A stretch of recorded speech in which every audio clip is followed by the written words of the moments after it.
அஸ்ஸலாமு அலைக்கும் வரஹ்மத்துல்லாஹி வபரகாத்துஹு. தினமும் ஒரு துஆ. சபையை முடித்து கலையும் பொழுது ஓத வேண்டிய துஆ. ஒவ்வொரு மனிதனும் தவறு செய்யக்கூடிய இயல்புள்ளவன்.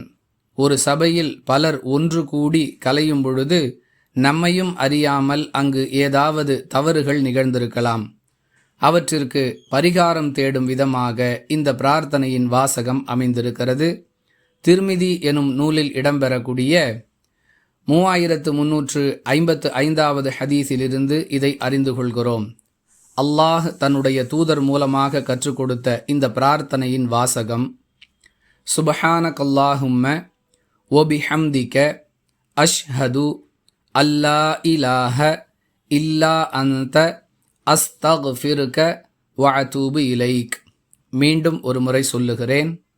சுப்ஹானகல்லாஹும்ம வபிஹம்திக அஷ்ஹது அல்லா இலாஹ இல்லா அன்த அஸ்தக்ஃபிருக வஅதூபு இலைக். இறைவா, நீ தூய்மையானவன், உன்னை போற்றி புகழுகிறேன். வணக்கத்திற்குரியவன் உன்னை தவிர வேறு யாரும் இல்லை.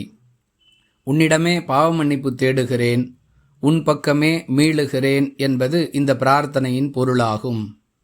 அன்பிற்குரியவர்களே, இந்த பிரார்த்தனையை மனனம் செய்து கொண்டு சபையை முடித்து கலையும் பொழுது ஒவ்வொருவரும் ஓதக்கூடிய பழக்கத்தை ஏற்படுத்தி கொள்ள வேண்டும்.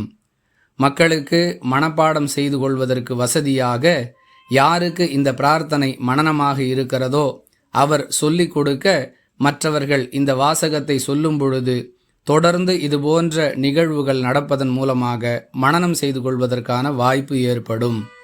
வாஹிரு தஅவானா அனில் ஹம்துலில்லாஹி ரப்பில் ஆலமீன். அஸ்ஸலாமு அலைக்கும் வரஹ்மத்துல்லாஹி வபரகாத்துஹு.